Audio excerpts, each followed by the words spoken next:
تذهبون به عدو الله وعدوكم وآخرين من دونهم لا تعلمونهم الله يعلمهم وما تنفقوا من شيء في سبيل الله يوفى إليكم وأنتم لا تظلمون. اور جہاں تک تمہیں توفیق ہو ان کے لیے تیاری رکھو، کچھ قوت جمع کر کے اور کچھ سرحدوں پر گھوڑے باندھ کر. اس سے تم اللہ کے دشمن اور اپنے دشمن اور ان کے علاوہ دوسروں کو بھی مرعوب کرو گے. تم انہیں نہیں جانتے، اللہ انہیں جانتا ہے. اور جو کچھ بھی تم اللہ کی راہ میں خرچ کرو گے تمہیں بھرپور طور پر واپس کیا جائے گا اور تمہاری حق تلفی نہیں کی جائے گی. وَإِن جَنَحُوا لِلسَّلْمِ فَاجْنَحْ لَهَا وَتَوَكَّلْ عَلَى اللَّهِ إِنَّهُ هُوَ السَّمِيعُ الْعَلِيمُ. اور اگر وہ صلح کے لیے جھک جائیں تو تو بھی اس کے لیے جھک جا اور اللہ پر توکل کر، یقیناً وہی بہت سننے والا اور دائمی علم رکھنے والا ہے. وَإِن يُرِيدُوا أَن يَخْدَعُوكَ فَإِنَّ حَسْبَكَ اللَّهُ هُوَ الَّذِي أَيَّدَكَ بِنَصْرِهِ وَبِالْمُؤْمِنِينَ. اور اگر وہ ارادہ کریں کہ تجھے دھوکہ دیں تو یقیناً اللہ تجھے کافی ہے. وہی ہے جس نے اپنی نصرت کے ذریعے اور مومنوں کے ذریعے تیری مدد کی. وَأَلَّفَ بَيْنَ قُلُوبِهِمْ لَوْ أَنفَقْتَ مَا فِي الْأَرْضِ جَمِيعًا مَا أَلَّفْتَ بَيْنَ قُلُوبِهِمْ وَلَكِنَّ اللَّهَ أَلَّفَ بَيْنَهُمْ إِنَّهُ عَزِيزٌ حَكِيمٌ. اور اس نے ان کے دلوں کو آپس میں باندھ دیا. اگر تو وہ سب کچھ خرچ کر دیتا جو زمین میں ہے تب بھی تو ان کے دلوں کو آپس میں باندھ نہیں سکتا تھا، لیکن یہ اللہ ہی ہے جس نے ان کے دلوں کو باہم باندھا. وہ یقیناً کامل غلبے والا اور حکمت والا ہے.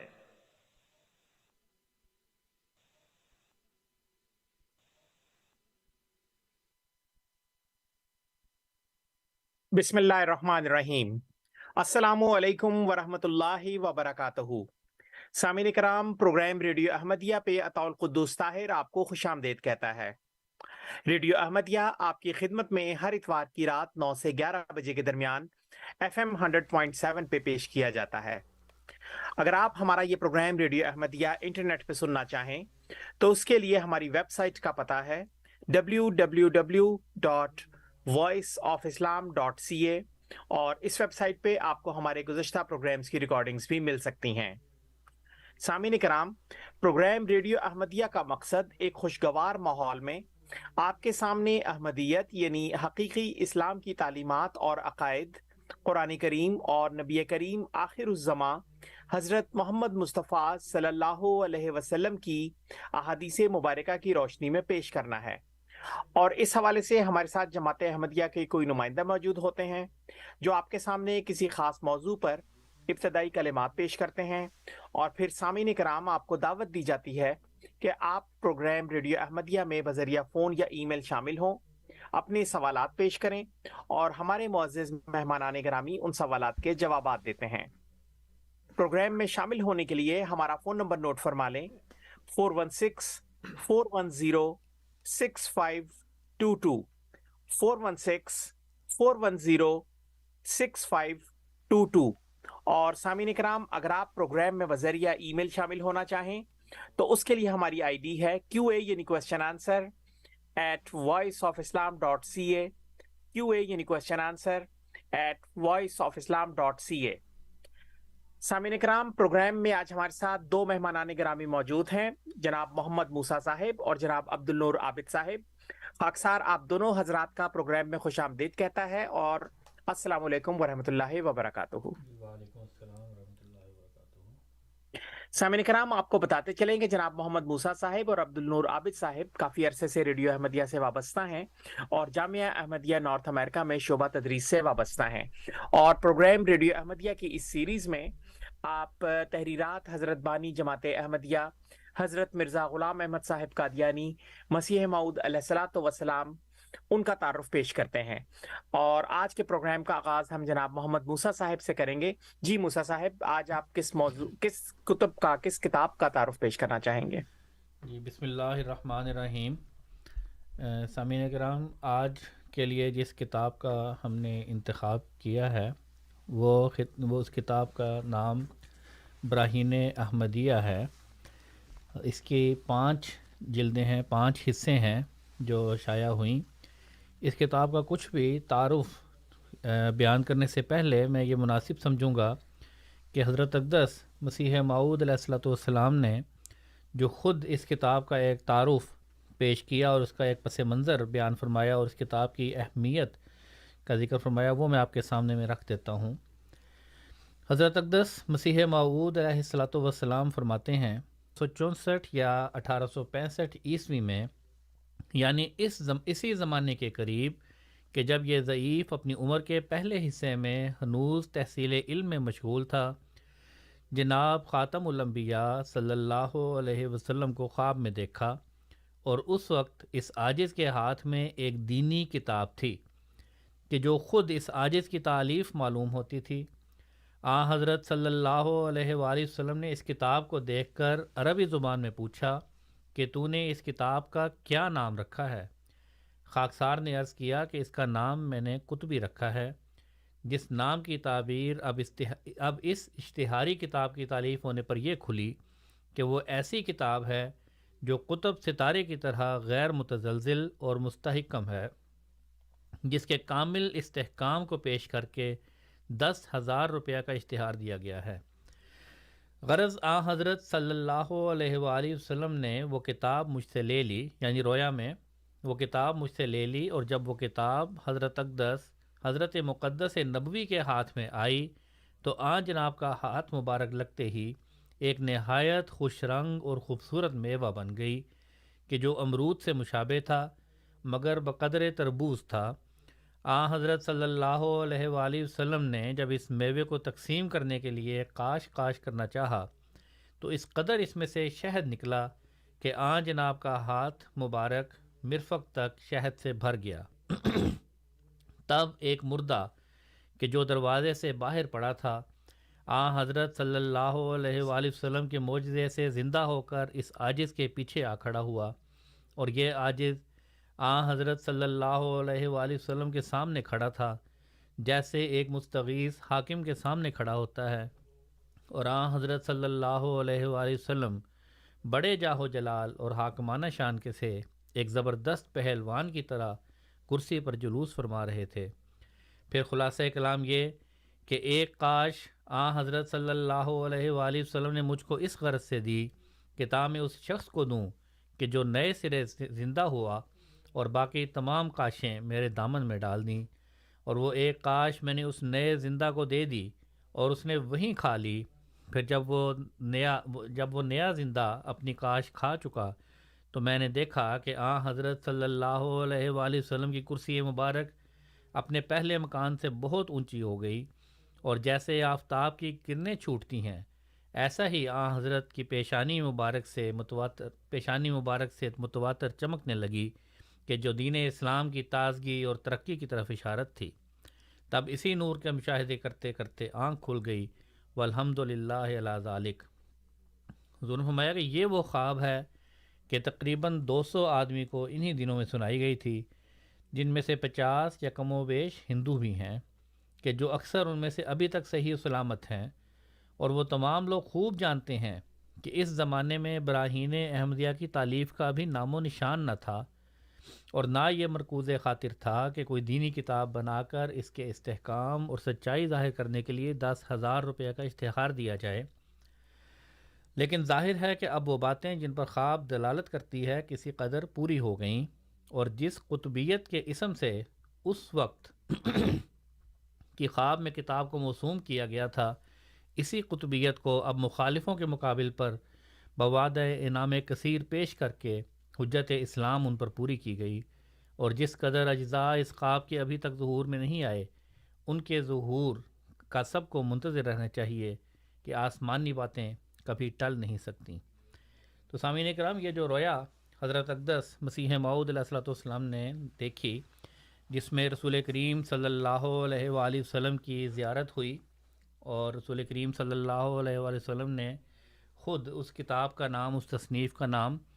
قطبی رکھا، گویا کہ وہ ایک قطبی ستارے کی طرح ہے جو اس زمانے میں لوگوں کے لیے ہدایت کا موجب بنے گی۔ اور ایک پھر اس کے بعد ذکر آتا ہے کہ وہ ایک کمزور انسان ہے، ایک کمزور شخص ہے جو کھڑا ہوا ہے، اس کی تعبیر یہ کی گئی کہ وہ اسلام تھا جس کے اوپر ہر طرف سے حملے ہو رہے تھے اور ہر طرف سے اعتراضات کا نشانہ بنایا جا رہا تھا۔ تو حضرت اقدس مسیح موعود علیہ الصلوۃ والسلام نے خدا تعالیٰ کی مشیت کے تحت یہ کتاب تصنیف فرمائی، اور اس کے اندر 300 سے زائد دلائل جو ہیں وہ قرآن کریم کی حقانیت پر، رسول کریم صلی اللہ علیہ وآلہ وسلم کی سچائی پر، اور اسی طرح اسلام کی حقیقت کے اوپر بیان فرمائے۔ گویا اس کتاب کے ذریعے سے جو اسلام کمزور ہو چکا تھا وہ دوبارہ اپنی نئی زندگی کو پا گیا۔ یہ ایگزیکٹ سامعین اکرام وہی مضمون ہے جس کا حضرت اقدس مسیح موعود علیہ الصلوۃ والسلام کو ایک الہام بھی ہوا، جو قرآن کریم کی آیت بھی ہے کہ اللہ تعالیٰ نے فرمایا کہ وَلَقَدْ نَصَرَكُمُ اللَّهُ بِبَدْرٍ وَأَنْتُمْ أَذِلَّةٌ، کہ جس طرح بدر کے مقام پر، غزوہ بدر کے موقع پر مسلمانوں کی کمزوری کی حالت تھی، صرف 313 صحابہ تھے جو رسول کریم صلی اللہ علیہ وسلم کی مدد کے لیے نکلے، اور سامنے 1000 کا لشکر تھا اور پوری تیاری کے ساتھ وہ لشکر موجود تھا، اس کے ساتھ مقابلہ تھا۔ تو اس وقت بھی رسول کریم صلی اللہ علیہ وآلہ وسلم نے یہی دعا کی تھی کہ اگر یہ مٹھی بھر لوگ آج ہلاک ہو گئے تو پھر اس کے بعد اے خدا تیری عبادت نہیں کی جائے گی۔ تو اس وقت خدا تعالیٰ نے بدر کے مقام پر مسلمانوں کو ایک فتح عطا فرمائی، اور اسلام کو جو کمزوری کی حالت میں تھا ایک بہت زبردست تقویت عطا فرمائی۔ یہی حال پھر بدر جو 14ویں کا چاند کو بھی کہتے ہیں، تو اس حوالے سے رسول کریم صلی اللہ علیہ وسلم کی اس پیش گوئی کے مطابق ہی 14ویں صدی میں اسلام کی پھر وہی حالت ہو گئی جو انتہائی کمزوری اور ضعیف کمزور انسان کی جس طرح حالت ہوتی ہے، انتہائی کمزوری کی حالت تھی، اور ہر مذہب،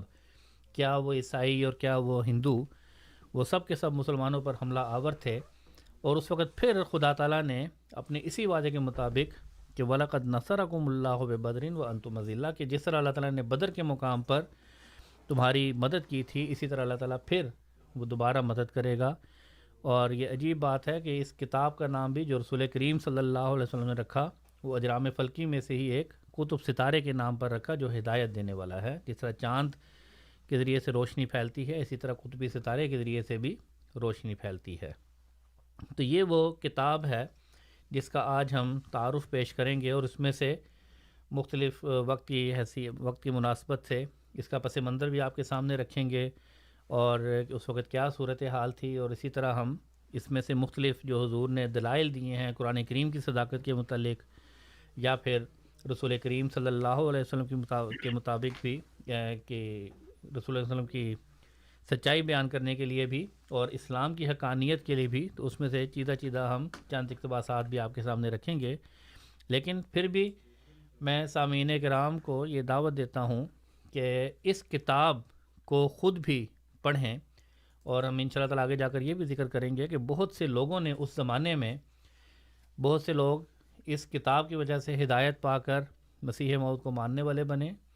اور یا پھر بہت سے لوگ ایسے تھے جنہوں نے اس زمانے میں اس کتاب کی تعریف کی، اور ساتھ اس بات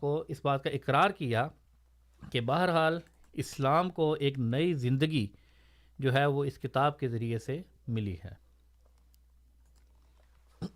جی بہت بہت شکریہ محمد موسیٰ صاحب۔ سامعین کرام، آپ پروگرام ریڈیو احمدیہ سماعت فرما رہے ہیں۔ پروگرام میں آج ہمارے ساتھ جناب محمد موسیٰ صاحب اور عبد النور عابد صاحب موجود ہیں، اور پروگرام کے آغاز میں جناب محمد موسیٰ صاحب نے تحریرات حضرت بانی جماعت احمدیہ کے تعارف کے سلسلے میں آپ کی ایک نہایت مارکۃ الآراء تصنیف براہین احمدیہ کا تعارف پیش کرنا ابھی شروع ہی کیا ہے، اور آپ کا یہ سلسلہ ابھی جاری رہے گا۔ آپ کو بتاتے چلیں سامعین کرام، آپ پروگرام میں شامل ہو سکتے ہیں 416-410-6522 416-410-6522، اور اگر آپ پروگرام کے دوران ہی براہین احمدیہ کا تعارف حاصل کرنا چاہیں، اپنے طور پہ بھی یہ کتاب دیکھنا چاہیں، تو اس کے لیے آپ ہماری آفیشیل ویب سائٹ، جماعت احمدیہ کی آفیشیل ویب سائٹ www.alislam.org کا وزٹ کر سکتے ہیں، اور وہاں پہ اردو سیکشن میں جا کے آپ کو روحانی خزائن میں یہ کتاب مل جائے گی۔ آپ اس کو ڈاؤن لوڈ کر سکتے ہیں، اردو زبان میں اس کو پڑھ بھی سکتے ہیں۔ ابھی یہ مجھے شور نہیں ہے کہ ہم دیگر زبانوں میں بھی یہ پڑھ سکتے ہیں یا نہیں، لیکن اردو زبان میں تو بہرحال یہ وہاں پہ موجود ہے۔ آپ اس کو ڈاؤن لوڈ کریں، اور ساتھ ہی ساتھ یہ پروگرام بھی سماعت فرمائیں، تاکہ آپ کے ذہن میں اگر کوئی سوال آئے تو آپ پروگرام میں شامل ہو سکیں 416-410-6522۔ اور سامعین کرام، پروگرام کے آغاز میں آپ کو کچھ ہم بھول گئے تھے، لیکن ماہ رمضان کی مبارکباد آپ کو دینی تھی۔ اللہ کرے کہ یہ مبارک مہینہ جو ہماری زندگیوں میں ایک مرتبہ پھر آیا ہے، جب ہم اس مہینے سے نکلیں تو ہماری روحانی حالت پہلے سے بہتر ہو۔ جی محمد موسیٰ صاحب۔ جی تصور یہ میں آپ کی بات کی تصدیق کر دوں کہ یہ انگریزی زبان میں بھی اس کا ترجمہ ہو چکا ہے، اور الاسلام کے جو لائبریری ہے، جو بک سیکشن ہے، جو انگلش والا حصہ ہے، اس میں بھی حضرت مسیح موعود علیہ السلام کی تصنیفات کا جو حصہ ہے، اس میں بھی اس کتاب کا PDF جو ہے وہ موجود ہے، براہین احمدیہ پارٹس 1 اور 2، اور پھر اس کے بعد 3 اور پھر 4 اور پھر 5۔ تو یہ ساری انگلش زبان میں بھی اگر کوئی اس کو پڑھنا چاہیں ہمارے دوست، تو وہ انگلش ٹرانسلیشن بھی اس کتاب کی جو ہے وہ موجود ہے۔ جزاک اللہ، جزاک اللہ۔ جزاک اللہ۔ تو یہ سامعین کرام، اس وقت ذکر ہو رہا تھا جیسا کہ پہلے بھی، کہ اس وقت کیا صورتحال تھی اسلام کے اوپر۔ عیسائیوں کی طرف سے بھی حملے ہو رہے تھے، اور ہندوؤں کی طرف سے بھی حملے ہو رہے تھے۔ تو اس والے سے چھوٹا سا ایک میں پس منظر آپ کے سامنے رکھ دیتا ہوں کہ ایک یورپی اقوام کی طرف سے ایک نو آبادیاتی نظام کا اس وقت سلسلہ شروع ہوا تھا، اور وہ نو آبادیاتی نظام جو ہے وہ قائم ہو رہا تھا دنیا کے مختلف ممالک میں، مختلف حصوں میں۔ تو ان میں سے ایک ہندوستان بھی تھا، اور جو یہ نو آبادیاتی نظام تھا، انگریز یا دوسرے پرتگالی یا فرانسیسی لوگ یہ جا کر اپنے علاقوں پر قبضے کر رہے تھے۔ تو خاص طور پر انگریزوں کے ساتھ اس وقت چرچ کے لوگ بھی، باقاعدہ رومن کیتھولک بھی اور دوسرے چرچ بھی، پروٹیسٹنٹس بھی، یہ سب جو تھے یہ ان علاقوں میں جا کر ایک اپنی تبلیغ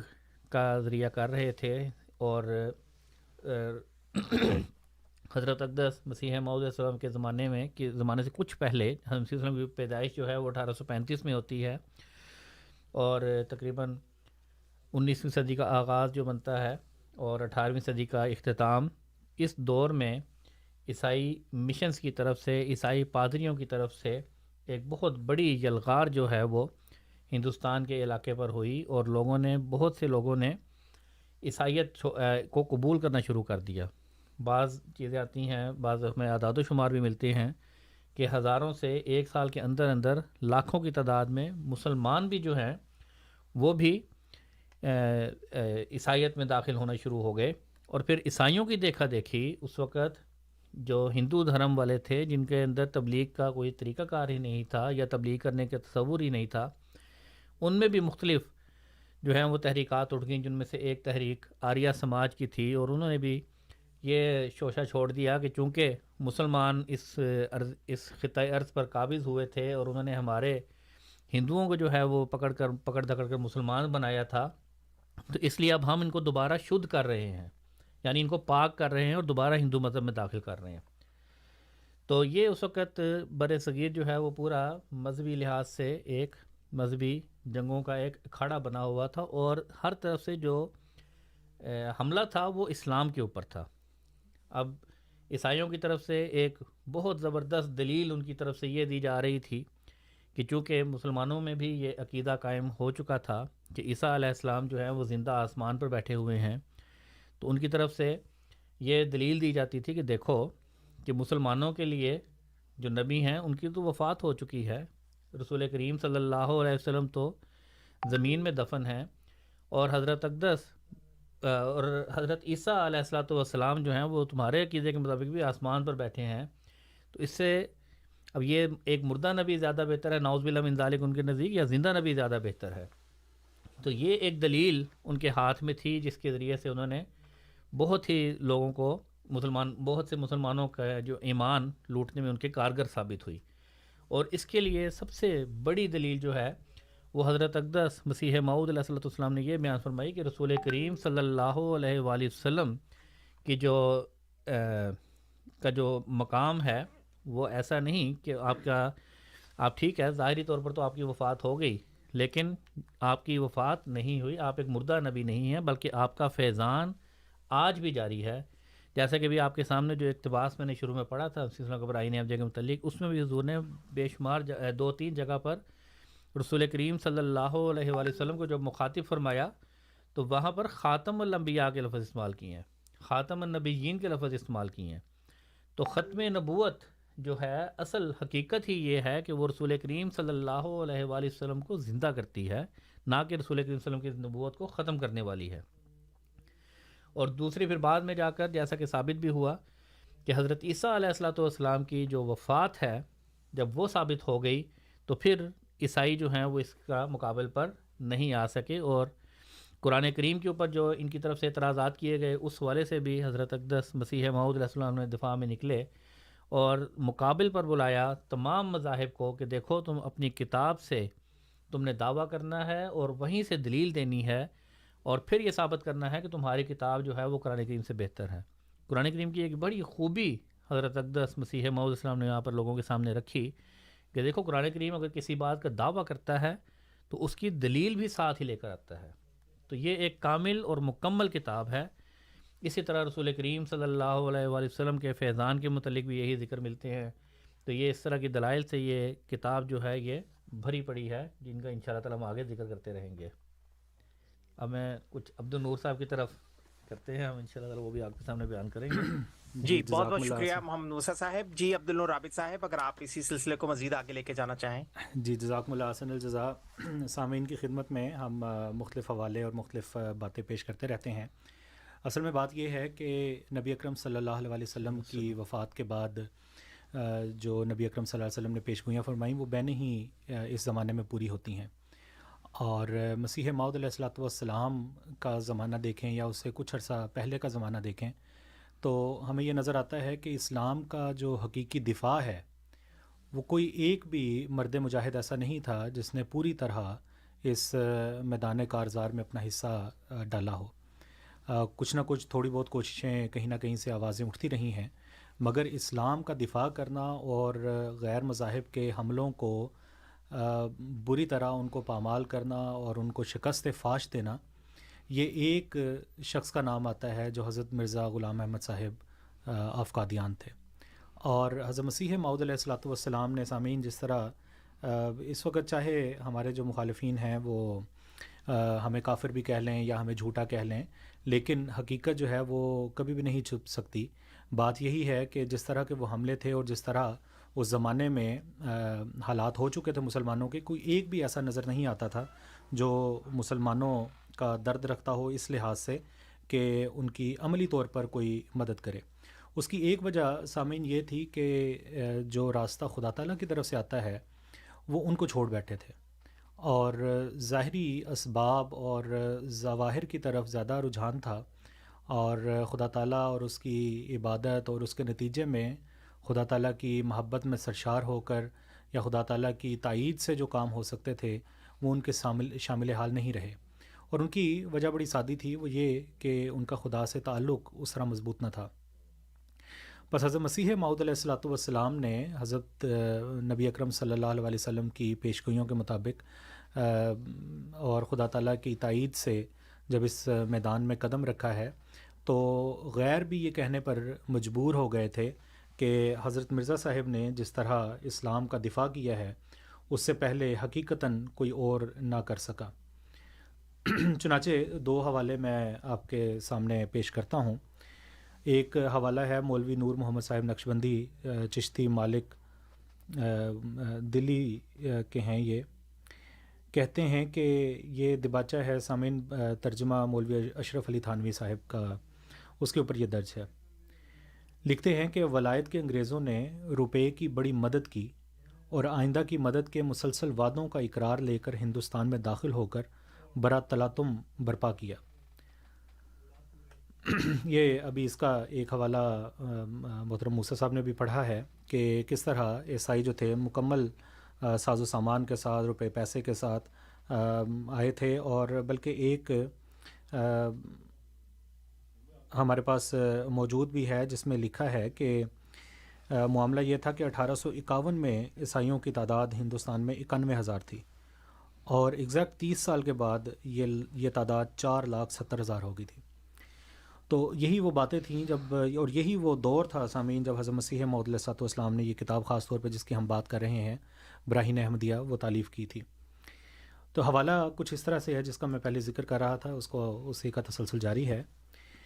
یہ لکھا ہے کہ ولایت کے انگریزوں نے روپے کی بڑی مدد کی اور آئندہ کی مدد کے مسلسل وعدوں کا اقرار لے کر ہندوستان میں داخل ہو کر بڑا تلاطم برپا کیا۔ تب مولوی غلام احمد قادیانی کھڑے ہو گئے اور پادری اور اس کی جماعت سے کہا کہ عیسیٰ جس کا تم نام لیتے ہو دوسرے انسانوں کی طرح فوت ہو چکا ہے، اور جس عیسیٰ کے آنے کی خبر ہے وہ میں ہوں۔ اس ترکیب سے اس نے نصرانیوں کو اتنا تنگ کیا کہ اس کا پیچھا چھڑانا مشکل ہو گیا، اور اس ترکیب سے اس نے ہندوستان سے لے کر ولایت تک کے پادریوں کو شکست دے دی۔ سامعین، یہ احمدی نہیں تھے جس کے مصنف ہیں لکھنے والے، لیکن بہرحال انہوں نے سچ بات کی ہے اور ہمیں عملی طور پر بھی یہی نظر آتا ہے۔ پھر ایک صاحب ہیں چودھری افضل حق صاحب، مفکر احرار کا نام ان کو دیا جاتا ہے، انہوں نے بھی اس بات کو محسوس کیا اور یہ بھی اس بات کو لکھنے پہ مجبور ہوئے۔ کہتے ہیں کہ ابھی ہندوؤں کی جو باتیں تھیں وہ بھی آپ کے سامنے پیش کی ہیں موسیٰ صاحب نے، اسی حوالے سے یہ حوالہ ہے۔ پہلے ہم نے عیسائیوں کو مد نظر رکھ کے ایک حوالہ آپ کے سامنے پیش کیا، اب ہندو مت کے پوائنٹ آف ویو سے یہ حوالہ ذرا سنیے۔ چودھری افضل حق صاحب کہتے ہیں کہ آریہ سماج کے معرض وجود میں آنے سے پیشتر اسلام جسد بے جان تھا جس میں تبلیغی حص مفقود ہو چکی تھی۔ مسلمانوں کے دیگر فرقوں میں تو کوئی جماعت تبلیغی اغراض کے لیے پیدا نہ ہو سکی۔ سامعین، یہ کوئی چھوٹی بات وہ نہیں لکھ رہے، یہ بڑی افسوس کی بات ہے کہ اس زمانے میں دوبارہ یہ عرض کر دوں کہ جماعت احمدیہ کو تو کہا جاتا ہے کہ یہ کافر ہیں یا غلط عقائد ہیں، یا جو بھی آپ نام نہاد علماء کی طرف سے جو باتیں مشہور ہیں ان کو لے کر آگے چل پڑیں تو چل پڑیں، لیکن جو اصل بات ہے، جو خدا درس لوگ ہیں وہ اس بات کو مانتے ہیں کہ حضرت اقدس مسیح موعود علیہ الصلوۃ والسلام نے جس طرح اسلام کی خدمت کی ہے اور کوئی نہ کر سکا، اور بلکہ یہ اس زمانے کے جو بڑے بڑے علماء تھے اور بعد میں انکار بھی کیا انہوں نے بھی ریویوز لکھے ہیں براہین احمدیہ پہ، اور ان باتوں کا اظہار کیا ہے کہ پچھلے 1400 سال میں ایسی مدد اسلام کی اور کسی کی قلم سے نہیں ہوئی، اور وہ حضرت مسیح موعود علیہ الصلوۃ والسلام یعنی بانی جماعت احمدیہ تھے۔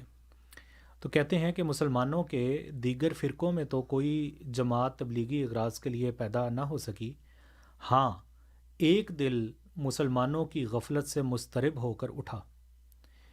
ایک مختصر سی جماعت اپنے گرد جمع کر کے اسلام کی نشر و اشاعت کے لیے بڑھا۔ اپنی جماعت میں وہ اشاعتی تڑپ پیدا کر گیا جو نہ صرف مسلمانوں کے فرقوں کے لیے بلکہ دنیا کی تمام اشاعتی جماعتوں کے لیے نمونہ ہے۔ پھر ایک اور حوالہ میں آپ کے سامنے پیش کرتا ہوں۔ ایک مشہور صحافی اور مورخ مولانا عبدالحلیم شرر صاحب، انہوں نے اپنے رسالے دلگداس میں یہ بات لکھی ہے کہ بہائیت اسلام کے مٹانے کو آئی ہے اور احمدیت اسلام کو قوت دینے کے لیے، اور اسی کی برکت ہے کہ باوجود چند اختلافات کے احمدی فرقہ اسلام کی سچی اور پرجوش خدمت ادا کرتے ہیں، دوسرے مسلمان نہیں کرتے۔ سامعین، یہ دوبارہ میں عرض کرتا چلوں کہ یہ کوئی چھوٹے باتیں نہیں ہیں۔ بہرحال حضرت مسیح موعود علیہ الصلوۃ والسلام نے جو کام کیا ہے اسلام کی احیاء نو کے لیے،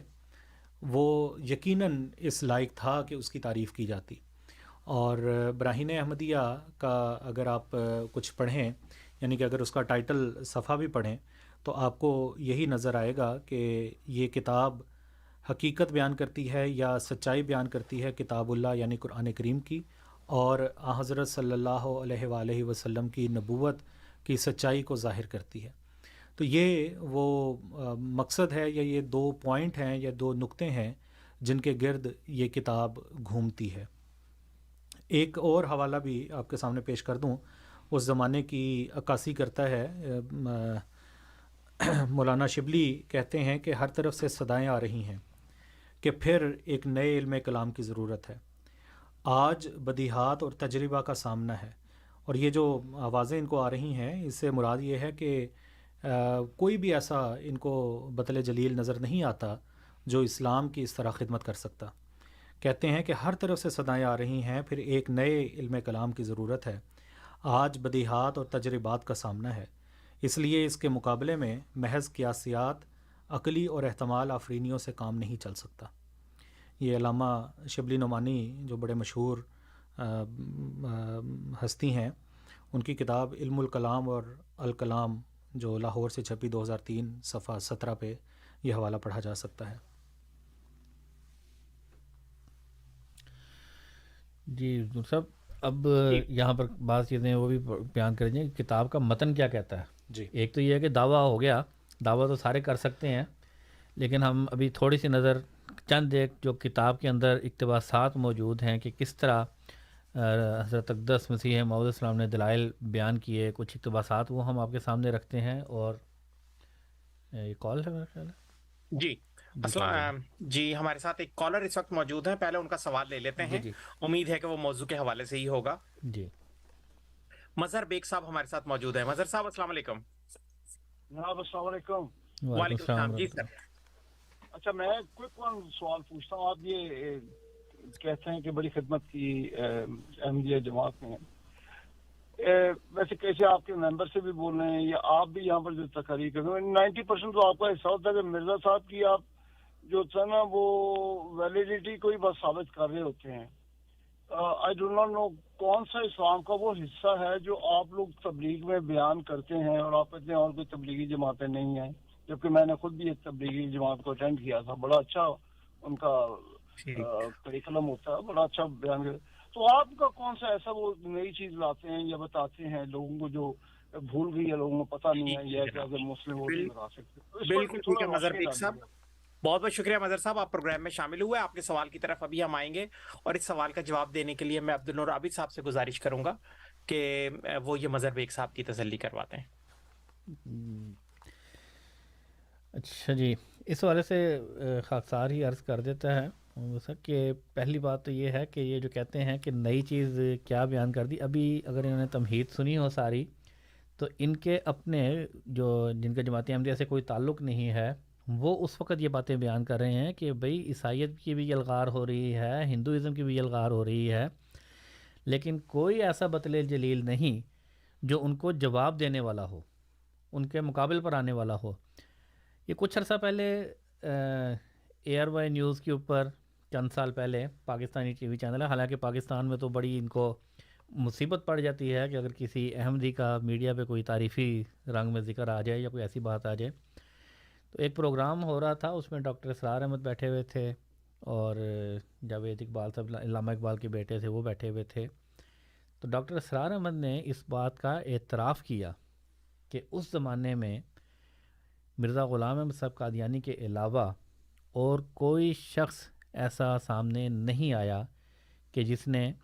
ان کا مقابلہ کیا ہو اور ان کے اعتراضات کے جوابات دیے ہوں. حتیٰ کہ آج بھی میں ان صاحب سے، مظہر صاحب، میں آپ سے یہی بڑے ادب سے درخواست کروں گا کہ آج بھی قرآن کریم کی توہین کا معاملہ آتا ہے، رسول کریم صلی اللہ علیہ وسلم کی توہین کا معاملہ آتا ہے یورپ میں یا وہاں پر، تو عام مسلمانوں کا رد عمل کیا ہوتا ہے؟ یہ کہ اپنے ملک میں نکلے اور آگے لگائیں، دکانیں توڑ پھوڑ کیں، لوٹ مار کی، اس کے علاوہ تو وہ کوئی جواب نہیں دے سکتے. گویا کہ ایک دشمن کی طرف سے ایک پتھر آپ پر پھینکا گیا اور آپ نے کہا پتھر نہیں، ہم تو اپنے سر پر اینٹ بھی ماریں گے. لیکن ان سب چیزوں کے رد عمل میں جماعت احمدیہ کی طرف سے کیا ہوتا ہے؟ جماعت احمدیہ اپنا پیغام ان ممالک کی پارلیمنٹس تک پہنچاتی ہے، اسلام کا پیغام پارلیمنٹس تک پہنچاتی ہے کہ دیکھو تم یہ جو رسول کریم صلی اللہ علیہ وآلہ وسلم کے نعوذ باللہ من ذالک خاکے بیان بنا رہے ہو، تو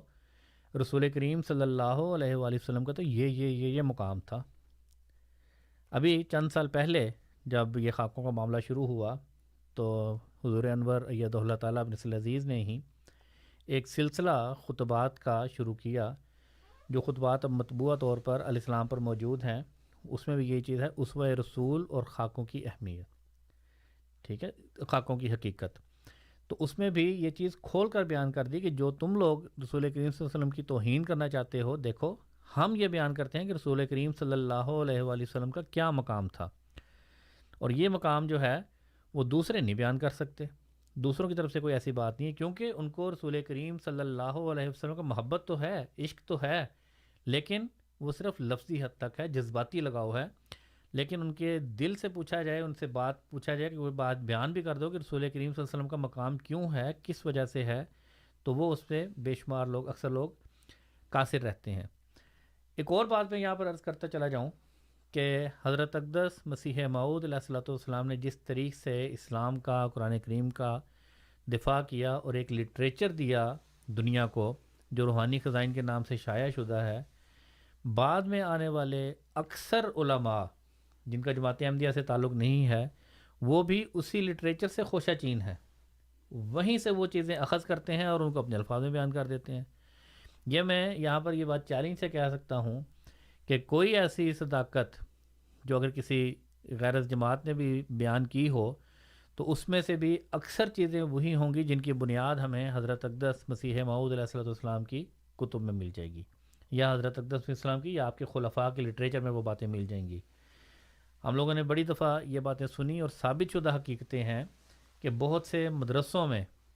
ایک مدرسے کا مجھے ذاتی طور پر بھی علم ہے کہ اس جگہ پر غیرتیوں کا مدرسہ تھا، اور وہاں پر تفسیر کبیر جو حضرت مسلم موعود رضی اللہ تعالیٰ عنہ کی ہے وہ پڑھائی جا رہی ہے، اس کا ٹائٹل پیج اٹھا کے تو ان کا نام چھپا کے وہ چیز سکھائی جا رہی ہے. تو یہ چیزیں ہیں جو ساری آپ کے ہمارے سامنے ہیں. ہم یہ بیان کرتے ہیں کہ جس طریق سے اسلام نے بیان کیا ہے اس طریق سے جو ہے وہ کسی اور نے وہ چیز بیان نہیں کی. اور سب سے بڑی بات، سب سے بڑی دلیل جو میں آپ کو پہلے ہی ذکر کر چکا ہوں شروع میں ہی پروگرام کی تمہیدی کلمات میں بھی، کہ عیسائیوں کے ساتھ تو بات کی ہی نہیں جا سکتی تھی جب وہ یہ دلیل دے رہے تھے کہ عیسیٰ علیہ السلام تو زندہ ہیں اور رسول کریم صلی اللہ علیہ وسلم فوت ہو گئے ہیں. اس لیے مسیح موعود کا اگر ایک یہ جملہ ہی ہو تو یہ بھی کافی ہے کہ حضور نے یہ فرمایا تھا کہ عیسیٰ کو مرنے دو کہ اس میں اسلام کی حیات ہے، کہ عیسیٰ علیہ السلام کی وفات کو مانو گے جو ہو چکی ہے، حقیقت ہے، تو پھر ہی تم رسول کریم صلی اللہ علیہ وسلم کا مقام کھول کر بیان کر سکتے ہو. اب یہاں پر اسی کتاب کا ذکر چل رہا ہے، میں برکت کی خاطر ایک اقتباس آپ کے سامنے رکھ دیتا ہوں کہ کس طرح رسول کریم صلی اللہ علیہ وآلہ وسلم کی کاملیت کا اور خاتمیت کا اور آپ کے سب نبیوں سے اعلیٰ اور افضل ہونے کا مسیح السلام نے ذکر فرمایا، حضور نے فرمایا کہ دنیا میں وہی ایک کامل انسان آیا ہے جس کا نور آفتاب کی طرح ہمیشہ دنیا پر اپنی شعاعیں ڈالتا رہا ہے اور ہمیشہ ڈالتا رہے گا۔ صراط مستقیم فقط دین اسلام ہے، اور اب آسمان کے نیچے فقط ایک ہی نبی اور ایک ہی کتاب ہے، یعنی حضرت محمد مصطفیٰ صلی اللہ علیہ وسلم، جو اعلیٰ و افضل سب نبیوں سے اور اتم و اکمل سب رسولوں سے اور خاتم الانبیاء اور خیر الناس ہیں، جن کی پیروی سے خدائے تعالی ملتا ہے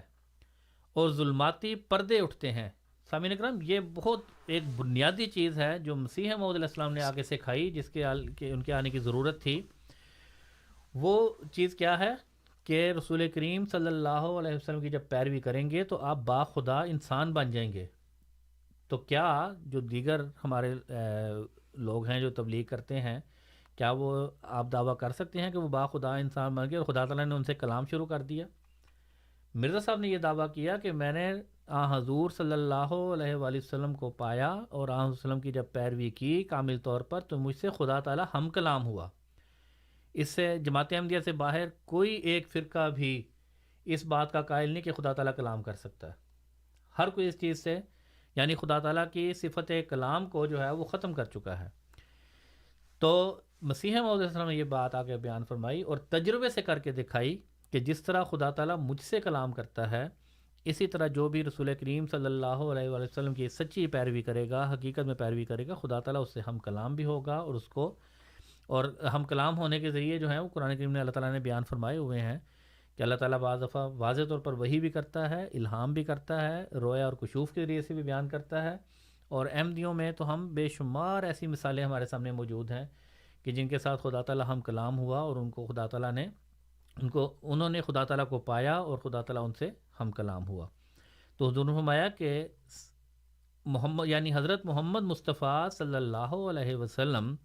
جو اعلیٰ و افضل سب نبیوں سے اور اتم و اکمل سب رسولوں سے اور خاتم الانبیاء اور خیر الناس ہیں،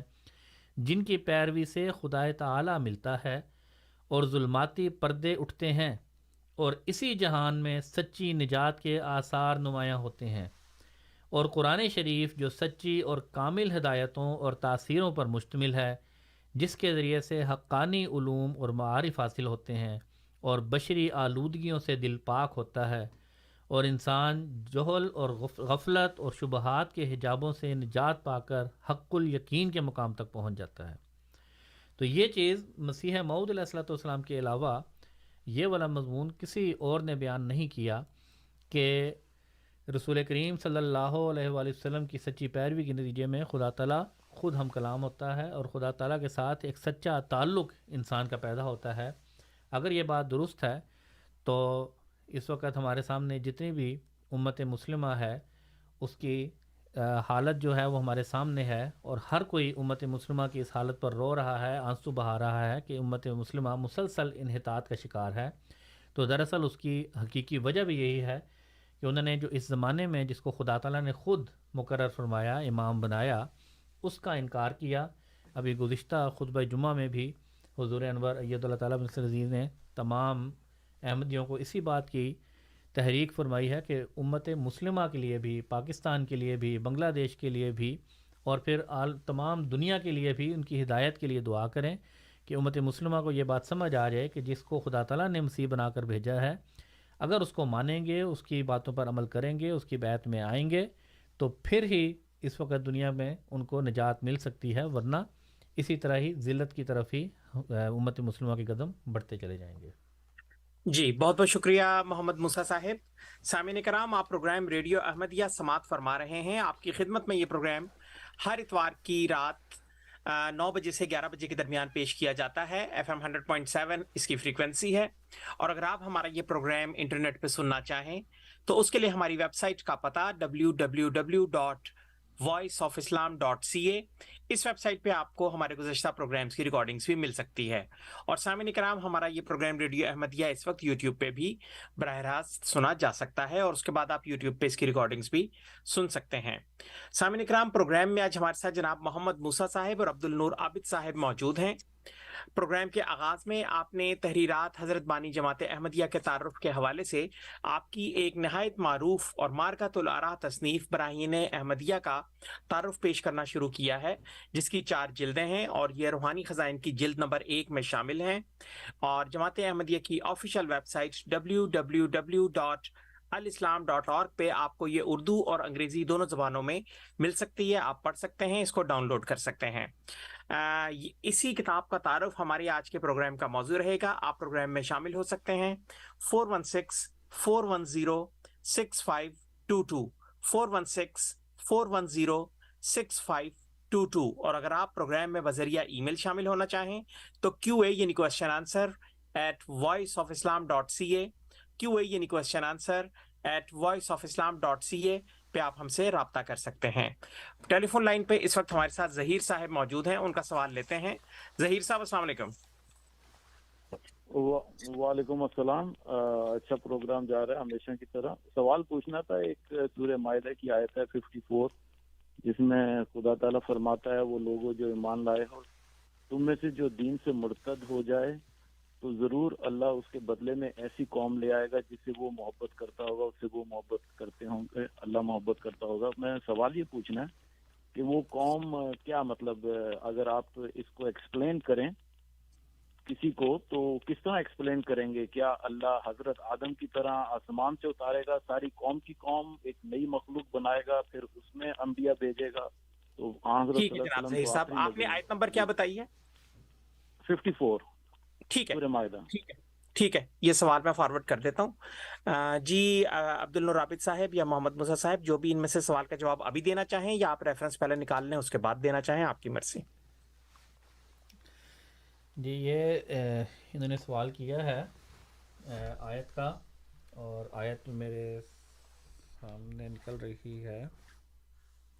آیت نمبر 54 انہوں نے بتائی تھی۔ ٹھیک ہے جی، ہاں ہمارے نزدیک آیت نمبر 55 بنتی ہے، کیونکہ ہم بسم اللہ کو بھی آیت کا سورت کا حصہ شمار کرتے ہیں۔ تو سورۃ المائدہ کی آیت نمبر 55 ہے،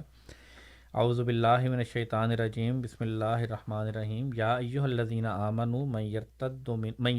منکم عن دینہ فسوف یأتی اللہ بقوم یحبهم ویحبونہ اذلۃ علی المؤمنین اعزۃ علی الکافرین یجاہدون فی سبیل اللہ ولا یخافون لومۃ لائم ذالک فضل اللہ یؤتیہ من یشاء واللہ واسع علیم۔ حضرات اکرام، اس آیت میں جو ذکر کیا گیا ہے وہ یہ ذکر کر رہا ہے، اللہ تعالیٰ فرما رہا ہے کہ اگر تم لوگوں میں سے جو ایمان لائے ہیں اگر کوئی ارتداد اختیار کر لے تو اس سے بھی اس کے مقابل پر اللہ تعالیٰ ایک ایسی قوم لے آئے گا، قوم بھی لا سکتا ہے جس سے وہ جو اللہ تعالیٰ سے محبت رکھتے ہوں اور اللہ تعالیٰ ان سے محبت رکھتا ہو۔ تو یہ اصل میں یہ مضمون یہاں پر یہ بیان ہو رہا ہے کہ کفار کی طرف سے خاص طور پر یہ بات کی جاتی ہے، اور یہ اس بات کا ہنسی اور مذاق کا بھی نشانہ بنایا جاتا ہے کہ پہلے ہی کم لوگ ایمان لا رہے ہوتے ہیں، اور پھر اس کے بعد جو ایمان لے آئے ان کو بھی، ان میں سے بھی اگر نکلنا شروع ہو جائیں، جماعت کو چھوڑنا یا اسلام کو چھوڑنا شروع کر دیں، تو اس سے ایک کمزوری پیدا ہونے کا اندیشہ ہوتا ہے۔ لیکن اللہ تعالیٰ یہ فرماتا ہے کہ اگر کوئی شخص مرتد ہوتا ہے، جیسا کہ اللہ تعالیٰ نے ہی فرمایا کہ لا اکراہ فی الدین، کہ دین کے معاملے میں کوئی جبر تو نہیں ہے، جس کو سمجھ آ جائے گی اور جو پاکیزگی اختیار کر لے گا وہ دین کا حصہ رہے گا۔ لیکن جو دین کو دین میں شامل ہوتا ہے، اسلام میں شامل ہوتا ہے، لیکن اس کو نہیں سمجھتا اور اسلام سے دور ہو جاتا ہے، جیسے رسول کریم صلی اللہ علیہ وآلہ وسلم کے زمانے میں چند ایک اشخاص کا ذکر ملتا بھی ہے کہ وہ اسلام سے مرتد ہو گئے اور ارتداد اختیار کر لیا۔ تو اللہ تعالیٰ یہ فرماتا ہے کہ تمہیں ان سے پریشان ہونے کی ضرورت نہیں، گھبرانے کی ضرورت نہیں۔ اگر ایک انسان کو اللہ تعالیٰ لے کر جائے گا تو دوسری طرف ہزاروں اور لاکھوں کی تعداد میں ایک ایسی جماعت بھی تو اللہ تعالیٰ ہی پیدا کر رہا ہے جو ہدایت پانے والی ہے، اور وہ لوگوں سے اللہ تعالیٰ سے محبت کرنے والے لوگ ہیں۔ تو یہ وہ مضمون ہے جو یہاں پر بیان ہوا ہے، اور اگلی آیت میں اس کو مزید واضح کر دیا کہ دیکھو تمہیں اس چیز کی فکر نہیں کرنے کی ضرورت، جو الہی جماعتیں ہوتی ہیں جن کو اللہ تعالیٰ خود سلسلے کو قائم فرماتا ہے، ان کے متعلق اللہ تعالیٰ فرماتا ہے انما ولیکم اللہ ورسولہ والذین آمنوا الذین یقیمون الصلاۃ و یؤتون الزکاۃ وہم راکعون، اور پھر اگلی آیت میں ساتھ ہی فرمایا ومن یتول اللہ ورسولہ والذین آمنوا فإن حزب اللہ هم الغالبون۔ تو جو کوئی بھی، تو تمہیں اس چیز کی فکر کرنے کی ضرورت نہیں ہے کہ یقیناً اللہ تعالیٰ ہی تمہارا بھی دوست ہے، اور مومنوں کو مخاطب کر کے فرما رہا ہے اللہ تعالیٰ کہ تمہارا بھی دوست ہے اور رسول بھی تمہارا دوست ہے، اللہ اور رسول تمہارے ولی ہیں، تمہارے دوست ہیں، اور وہ لوگ جو ایمان لائے اور نمازیں قائم کرتے ہیں اور زکوٰۃ ادا کرتے ہیں اور رکوع کرتے ہیں، یعنی جن کو خدا تعالیٰ سے محبت ہے وہی تمہارے ساتھ ہیں۔ اور ومن یتول اللہ، اور جو کوئی تم میں سے اللہ کو دوست، ومن یتول اللہ، اور جو اللہ کو دوست بناتا ہے، وہ رسولہ، اور اس کے رسول کو، والذین آمنوا، اور وہ لوگ جو ایمان لائے، فإن حزب اللہ هم الغالبون، تو اللہ تعالیٰ کا ہی حزب ہے، گروہ ہے، جو ضرور غالب آنے والے ہیں، بالآخر انہی کو ہی غلبہ نصیب ہوتا ہے۔ اور یہی رسول کریم صلی اللہ علیہ وآلہ وسلم کے زمانے میں بھی ہوا کہ بے شک شروع میں جو انگلیوں پر گن سکتے ہیں کہ چند لوگ مرتد ہوئے، حالانکہ کفار کی طرف سے پوری کوشش ہوتی تھی، اور بعض لوگوں کو وہ اسپیشل شامل کیا کرتے تھے کہ دیکھو تم، قرآن کریم نے ہی اس کا ذکر فرمایا ہے کہ دیکھو تم دن کے ٹائم میں جا کر، مطلب کہ کچھ عرصے کے لیے جا کر بیعت کر لو، شامل ہو جاؤ ان میں، اور پھر بعد میں تم انکار کر دینا، تاکہ ان کے اوپر ایک برا اثر پڑے کہ دیکھو ہم نے دیکھا ہے لیکن ہمیں کوئی اس کی سمجھ نہیں آئی اور ہم اس مذہب سے باہر نکل رہے ہیں۔ لیکن اس کے باوجود 13 سال کے اندر 13 سال کے وہ مکی دور تھا، اور پھر 10 سال بعد میں مدنی دور،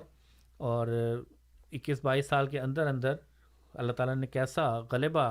اسلام کو عطا فرمایا کہ قومیں جو ہیں وہ صحابہ میں شامل ہوئیں۔ کہاں شروع میں صرف چند ایک صحابہ تھے جو مکہ کی گلیوں میں تکالیف اور اذیتیں برداشت کرتے تھے، اور پھر اسی مکہ میں 10,000 کی تعداد میں وہی صحابہ رسول کریم صلی اللہ علیہ وآلہ وسلم کی قیادت میں حاضر ہوئے، اور مکہ کی فتح ہوا، اور جیسے ہی مکہ فتح ہوتا ہے اس کے بعد پھر گروہ در گروہ لوگ جو ہیں وہ اسلام میں داخل ہونا شروع ہوئے، اور اپنے خون سے بھی اور اپنی اموال سے بھی، اپنی جانوں سے بھی اسلام کی فدائیت پر انہوں نے ایک نشان ظاہر کر دیا کہ ہم خدا تعالیٰ کی طرف، خدا تعالیٰ سے پیار کرنے والے ہیں، اور خدا تعالیٰ ہم سے پیار کرنے والا ہے۔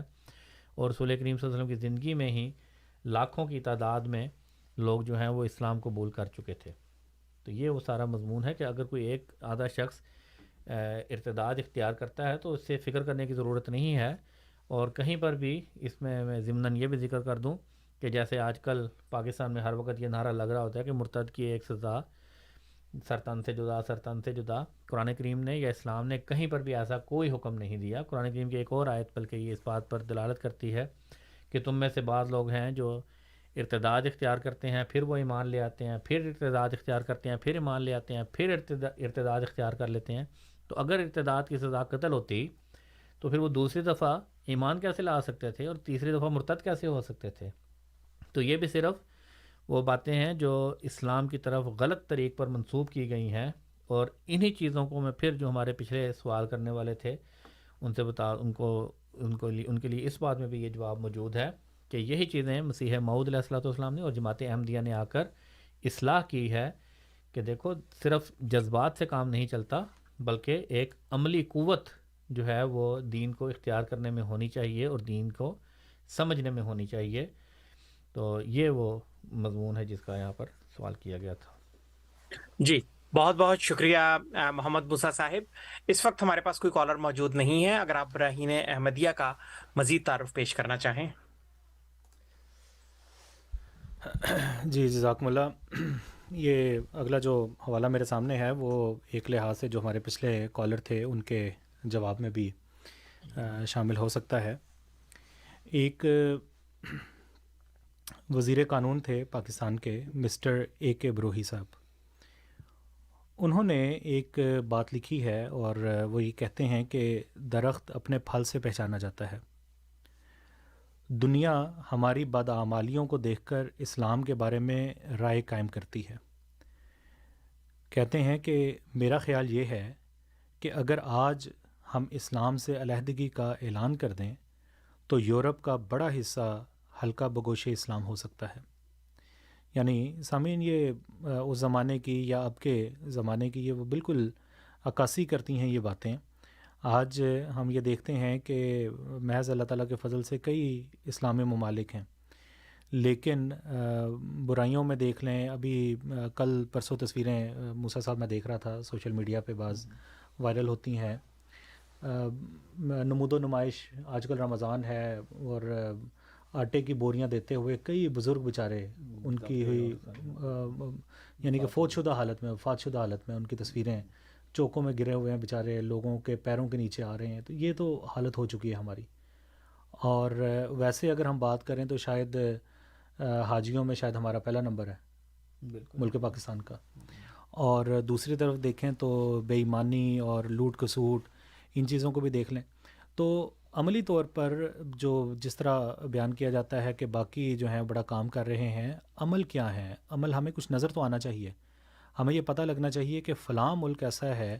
جس میں کسی قسم کی بے ایمانی نہیں ہے، بلکہ نبی اکرم صلی اللہ علیہ وسلم کے ارشادات، فرمودات، قرآن کریم کی حاکمیت اور یہ ساری باتیں، ان کو لے کر یہ نظام جو ہے وہ چل رہا ہے.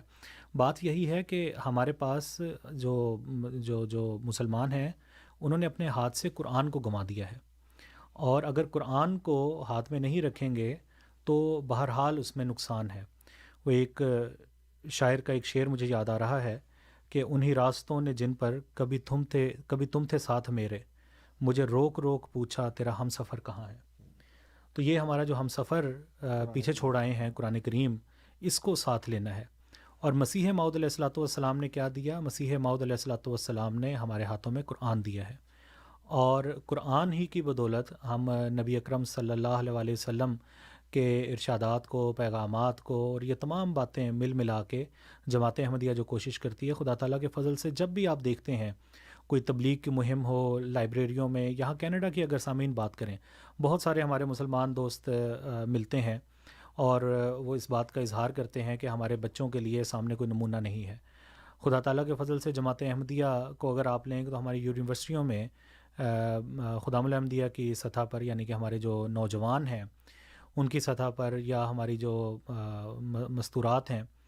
ان کی سطح پر دیکھ لیں تو بہت سارے گروپس بنے ہوئے ہیں، پروگرام ہوتے ہیں. ابھی پچھلے دنوں خدا تعالیٰ کی ہستی پر سسکیچوان کی یونیورسٹی میں ایک بہت بڑا لیکچر کا اہتمام کیا گیا، اور جتنی سیٹیں تھیں ان کی کیپیسٹی تھی اس سے بہت بڑھ کے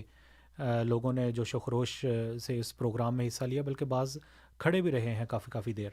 اور جس خوبصورتی کے ساتھ اسلام کی تعلیم دی گئی، اور دوسرے جو مذاہب تھے وہ اس کے بالکل عشر اشیر بھی نہیں رکھتے تھے. تو بہرحال جو اسلام کی خوبصورتی ہے، آپ دیکھیں ہمارے جو مختلف فلی مارکیٹس ہیں انٹیریو کے اندر، یا خاص اگر ہم ٹورانٹو کی بات کریں تو اس میں بھی جماعت احمدیہ کے بوتھ لگتے ہیں. اسی طرح آپ کو چوراہوں پر بھی خدا تعالیٰ کے فضل سے ہمارے لوگ اسلام احمدیت کی تبلیغ کرتے نظر آئیں گے. اس طرح دوسرے ممالک میں بھی جہاں پہ بھی آپ چلے جائیں، نبی اکرم صلی اللہ علیہ وسلم کو عملی طور پر ان کا پیغام پہنچانے والے سوائے جماعت احمدیہ کے آپ کو اس شد و مت کے ساتھ ایک ہاتھ کے نیچے، یعنی کہ انڈر ون بینر، آپ کو اور کوئی ایسی جماعت نہیں ملتی. تو یہ وہ بنیادی فرق ہے جو حضرت مسیح موعود علیہ الصلوۃ والسلام نے ہمیں دیا، اور یہی وہ بات تھی جس کے بارے میں نبی اکرم صلی اللہ علیہ وسلم نے فرمایا تھا کہ وہ ایک جماعت ہوگی. اور جماعت کا سامعین ایک لیڈر ہوتا ہے. اگر لیڈر ایک نہ ہو یا آواز ایک نہ ہو جس کے پیچھے چلا جائے تو اس کو جماعت نہیں کہا جاتا، بلکہ وہ تفریقہ بازی ہوتی ہے. یعنی کہ ہر کوئی اپنے اپنے ٹولیاں بنائی ہوتی ہیں اور اس میں وہ پھر رہا ہوتا ہے، اور ذرا سا کوئی کام کر کے سمجھ لیا جاتا ہے کہ شاید اسلام کی بہت بڑی خدمت ہو رہی ہے. ایسا نہیں ہوتا. جب تک مسلمان امت، اور یہ بڑی درد دل کے ساتھ ہماری التجا بھی ہے، فریاد بھی ہے، کہ جب تک ہم سب اکٹھے ہو کے حضرت صلی اللہ علیہ وسلم کے فرمودات کو نہیں مانتے، قرآن کریم کی باتوں کو نہیں مانتے، اس وقت تک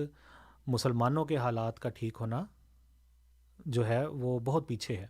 تو اس کا واحد حل کیا ہے؟ وہ یہ ہے کہ اس وقت کے امام کو مانیں، جس کی پیش گوئی مسیح موعود علیہ الصلوۃ والسلام کی پیش گوئی نبی اکرم صلی اللہ علیہ وسلم نے فرمائی. اور اس آیت کے تناظر میں سورہ صف کی جو آیت ہے، اعوذ باللہ من الشیطان الرجیم، وَهُوَ الَّذِي أَرْسَلَ رَسُولَهُ بِالْهُدَى وَدِينِ الْحَقِّ، یعنی کہ دین حق کا غلبہ دوسرے ادیان پہ ہوگا اور دین اسلام کو غالب کرے گا. اس میں متعدد علماء جو ہیں ان کے حوالے ملتے ہیں جنہوں نے اس بات کو لکھا ہے کہ یہ آیت خاص طور پر آنے والے مہدی سے متعلق ہے۔ تو مثلا میں آپ کو ایک دو حوالے سنا دیتا ہوں۔ اس آیت کی تفسیر میں، تفسیر ابن جریر میں یہ بات لکھی ہے کہ اسلام کا غالب ہونا حاذا عند خروج المہدی، کہ یہ اس وقت ہوگا جب مہدی علیہ السلام آئیں گے۔ پھر تفسیر جامع البیان میں یہ بات لکھی ہے کہ یہ بات اس وقت پوری ہوگی، یعنی کہ اسلام کا جو غلبہ ہے وہ باقی ادیان پہ کب ہوگا، وذالک عند نزول عیسی ابن مریم۔ اور اسی حوالے سے بحار الانوار میں حضرت علی رضی اللہ تعالیٰ عنہ، حضرت علی بن حسین کے متعلق یہ بات ملتی ہے کہ نزلت فی المہدی، کہ یہ آیت امام مہدی کے بارے میں نازل ہوئی ہے۔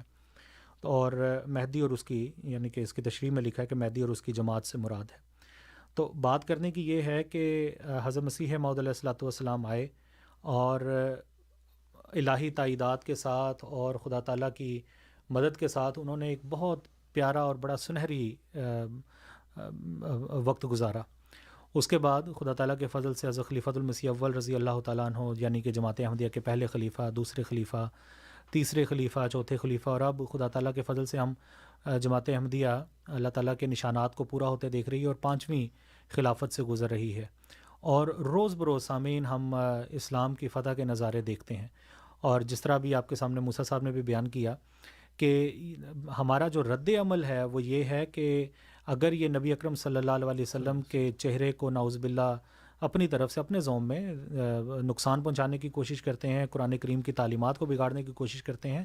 تو جماعت احمدیہ وہ جماعت ہوتی ہے جو میدان عمل میں آتی ہے اور لوگوں کو قرآن کریم کا صحیح چہرہ دکھاتی ہے، تاکہ وہ لوگ جو ان باتوں میں گھرے پڑے ہیں اور جنہوں نے سن رکھی ہیں باتیں، اور وہ جو اسلام کے متعلق نفرت رکھتے ہیں، وہ اپنے ان باتوں سے باز آئیں۔ اور بہت سارے پروگرام سامعین ہم نے خود بھی کیے ہیں یہاں کی یونیورسٹیوں میں، اور بلکہ بعض اوقات تبلیغ کا جب موقع ملتا ہے تو جب غیر از جماعت یا غیر از اسلام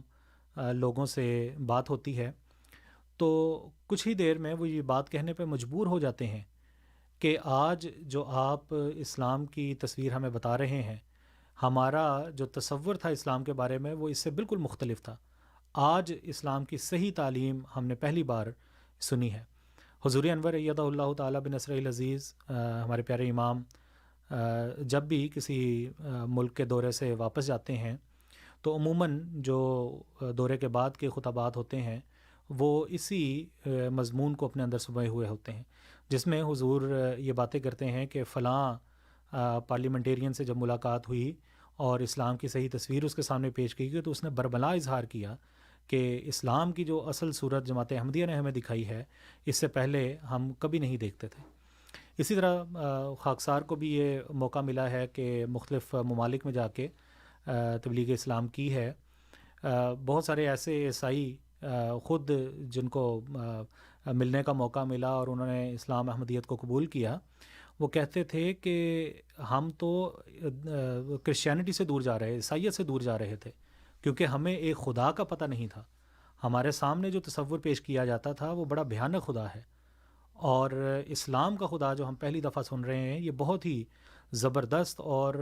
بالکل ویسا ہے جیسا ایک خدا کو شایان شان ہونا چاہیے۔ تو یہ وہ عملی کام ہے جو جماعت احمدیہ کر رہی ہے اور ہر محاذ پہ کر رہی ہے۔ قرآن کریم کی ہم نے ابھی بات کی ہے، خدا تعالیٰ کے فضل سے 70 سے زیادہ زبانوں میں قرآن کریم کے تراجم کرنے کی خدمت جس جماعت کو ملی، جس چھوٹی جماعت کو ملی، جن کی کتابیں بھی ہمارے ملک عزیز کے جو لوگ ہیں انہوں نے بین کر دیں۔ قرآن کریم ہم نہیں پڑھ سکتے، کتابیں ہم نہیں اشاعہ کر سکتے، اس کے باوجود اس چھوٹی سی جماعت کو خدا تعالیٰ کے فضل سے، اور اس کو کہنا چاہیے کہ محض خدا تعالیٰ کے فضل سے 70 سے زائد مختلف زبانوں میں ترجمہ کرنے کی توفیق جس جماعت کو ملی ہے وہ سوائے جماعت احمدیہ کے اور کوئی نہیں ہے۔ اور سامعین یہ سلسلہ یہاں پہ ختم نہیں ہوا، بلکہ اس کے جو تراجم ہیں مختلف زبانوں میں وہ ہوتے چلے جا رہے ہیں۔ تو یہ وہ جماعت احمدیہ یا حضرت مسیح موعود علیہ الصلوۃ والسلام نے رنگ دیا ہے جو نبی اکرم صلی اللہ علیہ وسلم کی مطابعت میں آ کے ہمیں ملا ہے. اور خدا تعالیٰ کے فضل سے اب ہم دیکھتے ہیں کہ اسلام اور احمدیت پھیلتی جاتی ہے، پھلتی جاتی ہے اور پھولتی جاتی ہے. جی بہت بہت شکریہ عبدالنور عابد صاحب. میں یہاں پہ آپ سے یہ بھی گزارش کروں گا، کچھ تو جواب آپ نے دے ہی دیا. گزشتہ دنوں جماعت احمدیہ کینیڈا نے ایک نیشنل تبلیغ ڈے منایا تھا رمضان سے پہلے، جو آخری اتوار تھا 19 مارچ کو. اس حوالے سے اگر آپ ہمارے سامعین کو کچھ بتانا چاہیں. جی جزاکم اللہ احسن الجزا. سامعین، یہ بھی جماعت احمدیہ کینیڈا کو یہ حاصل ہے، توفیق اللہ تعالیٰ نے دی ہے کہ ہم ہر سال ایک تبلیغ ڈے بھی مناتے ہیں، اور کوشش یہ کی جاتی ہے کہ سال میں 1 سے زائد دفعہ اس دن کو منایا جائے. بات یہ ہوتی ہے کہ اس دن جماعت احمدیہ کے تمام افراد، کوشش یہ کی جاتی ہے کہ تمام مرد و زن اس میں حصہ لیں. فلائرز بنوائے جاتے ہیں اور مختلف علاقے ایک ایک جماعت کو دے دیے جاتے ہیں، جن میں ڈور ٹو ڈور جا کر اسلام کا پیغام جو یہاں کے باشندے ہیں لوگوں تک پہنچایا جاتا ہے. تو جس طرح بھی آپ کے سامنے بات پیش کی ہے ہمارے ہوسٹ نے کہ رمضان سے پہلے یہ دن منایا گیا اور بڑے جوش و خروش سے تمام کینیڈا میں، کہیں وہ بے شک نووا اسکوشیا میں رہتا ہے، نیو برنزوک میں رہتا ہے، یا وہ کہیں دور نانووٹ میں ہے، یا وینکوور کی کوئی جماعت ہے، تمام کے تمام احمدی، یا ان کو اکثر کہنا چاہیے، بعض حالات کی وجہ سے شامل نہیں ہو سکے، تو ان میں سے اکثر نے اس میں حصہ لیا، اور جو پہلے سے ایک طے شدہ پروگرام ہوتا ہے اس کے مطابق اسلام اور احمدیت کا پیغام انہوں نے گھروں میں پہنچایا ہے. اور یہ بھی ایک جزاکم اللہ کہ قدوس صاحب کا کہ انہوں نے اس طرف بھی اشارہ کیا. یہ بھی سامعین بہت بڑا ایک اعزاز ہے جو جماعت احمدیہ کو حاصل ہے کہ ایک یونٹی کو مد نظر رکھتے ہوئے پوری جماعت کینیڈا ایک مشن پہ نکلی، اور بہت سارے سوال و جواب بھی ہوئے، اور خدا تعالیٰ کے فضل سے پچھلے کوئی 3-4 مہینوں میں 13 کے قریب جو نوجوان ہیں سفید فام، جو یہاں کے باشندے ہیں، یہیں کے پلے بڑے ہیں، کینیڈین جن کو کہنا چاہیے خالص، جن میں پاکستانی اور دوسرے جو ممالک ہیں ان کی بات نہیں میں کر رہا، یہاں کے جو خالص گورے ہیں ان میں انہوں نے جماعت احمدیہ کو قبول کیا ہے. اور گزشتہ کوئی 2 یا 3 مہینوں کی بات ہے. ابھی کچھ دنوں پہلے ہی خدا تعالیٰ کے فضل سے ایڈمنٹن میں ایک دوست ہیں، انہوں نے جماعت احمدیہ کو، بالکل نوجوان. تو یہ وہ ساری باتیں ہیں جو خدا تعالیٰ کے فضل سے جماعت احمدیہ ان کو لے کر چلتی ہے، اور بڑے منظم طریق سے. یہ ایسا نہیں ہوتا کہ لوٹ کھسوٹ ہو رہی ہے یا دھکم پیل ہو رہی ہے کسی جگہ پہ. بڑے منظم طریقے سے ہر چیز کیلکولیٹ کر کے تو یہ پروگرام جو ہیں وہ تشکیل دیے جاتے ہیں. گھروں میں جماعت احمدیہ کا پیغام، اسلام کا پیغام پہنچایا جاتا ہے، اور کہیں پہ اگر کسی کو کوئی سوالات ہوں تو ان کے سوالات کو بھی حل کیا جاتا ہے. بہت بہت شکریہ عبدالنور عابد صاحب. سامعین کرام، آپ پروگرام ریڈیو احمدیہ سماعت فرما رہے ہیں. آپ کی خدمت میں یہ پروگرام ہر اتوار کی رات 9 سے 11 بجے کے درمیان FM 100.7 پہ پیش کیا جاتا ہے. اور اگر آپ ہمارا یہ پروگرام FM 100.7 کے بجائے انٹرنیٹ پہ سننا چاہیں تو اس کے لیے ہماری ویب سائٹ کا پتہ www.voiceofislam.ca، اور جیسا کہ آپ کو معلوم اس ویب سائٹ پہ آپ کو گزشتہ پروگرامز کی ریکارڈنگز بھی مل سکتی ہیں. اس کے علاوہ آپ ہمارا یہ پروگرام ریڈیو احمدیہ یوٹیوب پہ بھی براہ راست سماعت فرما سکتے ہیں. اس کے لیے آپ ہمارے چینل کو سبسکرائب کر سکتے ہیں. وائس آف اسلام یہ ہمارے چینل کا نام ہے. اس وقت پروگرام میں ہمارے ساتھ جناب عبدالنور عابد صاحب اور محمد موسیٰ صاحب موجود ہیں. سوال و جواب کا سلسلہ جاری ہے. آپ بھی پروگرام میں شامل ہو سکتے ہیں. 416-410-6522 416-410-6522. اور اگر آپ پروگرام میں بذریعہ یا ای میل شامل ہونا چاہیں یا دوران ہفتہ ہم سے رابطہ کرنا چاہیں تو اس کے لیے ہماری آئی ڈی ہے QA یعنی کوسچن آنسر voiceofislam.ca, QA